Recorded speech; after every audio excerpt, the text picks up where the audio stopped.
Bharat unlist में आपका स्वागत है। Let's discover the journey of Bharat. नमस्कार दोस्तों, आज के इस वीडियो में हम बात करने वाले हैं हिमालय की गोद में बसे एक ऐसे प्रदेश के बारे में जहां हरी भरी घाटियां हैं, झिलमिलाता पानी है और बर्फ से ढकी हुई चोटियां हैं और इसके नज़ारे इतने खूबसूरत हैं कि किसी को भी मंत्रमुग्ध कर दे। जी हाँ दोस्तों, ये हमारा कश्मीर है, एक ऐसा ताज जिसका भारत तक का सफ़र उतना ही मुश्किल रहा जितने खूबसूरत इसके नज़ारे हैं। बात है 1947 की, जब ब्रिटिश इंडिया में से दो नए देशों का निर्माण हुआ था, भारत और पाकिस्तान।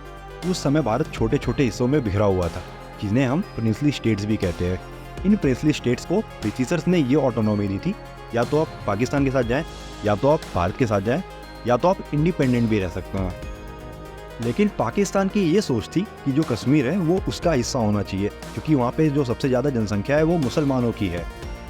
लेकिन महाराजा हरि सिंह का ये मानना था कि भले क्यों ना यहाँ मुसलमान ज़्यादा रहते हैं, लेकिन यहाँ हिंदू भी रहते हैं और यहाँ सिख्स भी रहते हैं, इसलिए वो अपनी किसी भी जनता के साथ अन्याय नहीं करेंगे और ना वो भारत को ज्वाइन करेंगे ना वो पाकिस्तान को ज्वाइन करेंगे, वो इंडिपेंडेंट रहेंगे। लेकिन हरि सिंह जी की ये डेमोक्रेटिक सोच ज़्यादा लंबे समय तक नहीं चल पाई, क्योंकि पुंछ एरिया में रहने वाले मुसलमानों ने राजा के खिलाफ विद्रोह कर दिया।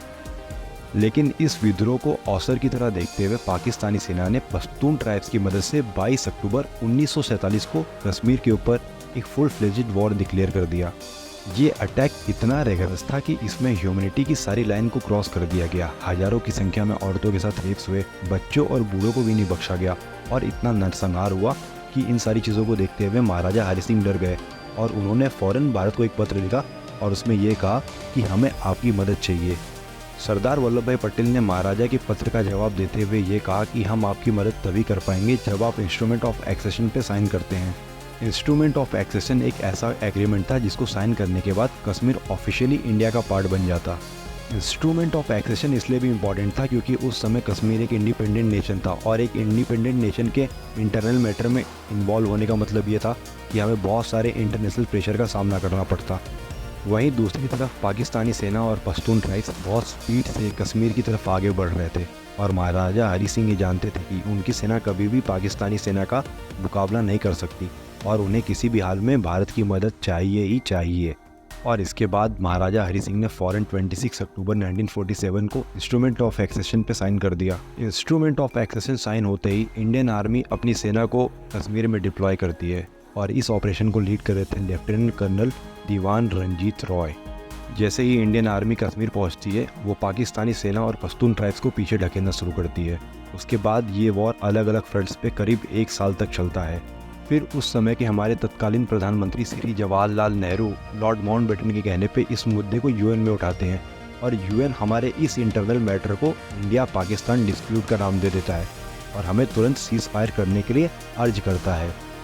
यूनाइटेड नेशन के प्रेशर की वजह से हमें ऑफिशियली इस वॉर को 31 दिसंबर 1948 को रोकना पड़ता है और उसके बाद 1 जनवरी 1949 को एलओसी एग्जिस्टेंस में आता है।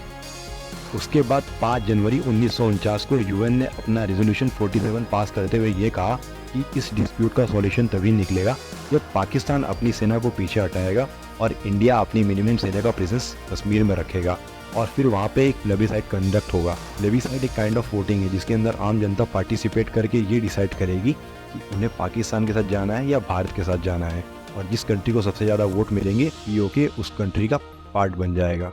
लेकिन इतिहास गवाह है दोस्तों, ना आज तक पाकिस्तान ने अपनी सेना को पीओके से पीछे हटाया और ना आज तक पीओके में कोई प्लेबिसाइड कंडक्ट हो पाया।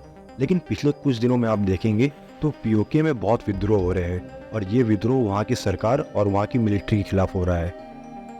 हमारी प्रेजेंट गवर्नमेंट का भी स्टैंड पीओके को लेके बहुत ही स्ट्रॉन्ग है। अगर आप देखें हमारे रक्षा मंत्री हों या गृह मंत्री हों या चीफ ऑफ आर्मी स्टाफ हो, उन सबके बयान में एक आक्रोश है और उन सभी का यही कहना है कि जल्द से जल्द पीओके को भारत का हिस्सा बनाया जाएगा। आपका इस मुद्दे पे क्या विचार है, हमें कमेंट सेक्शन में ज़रूर बताएं। आई होप आपको ये वीडियो इन्फॉर्मेटिव लगी होगी। जय हिंद।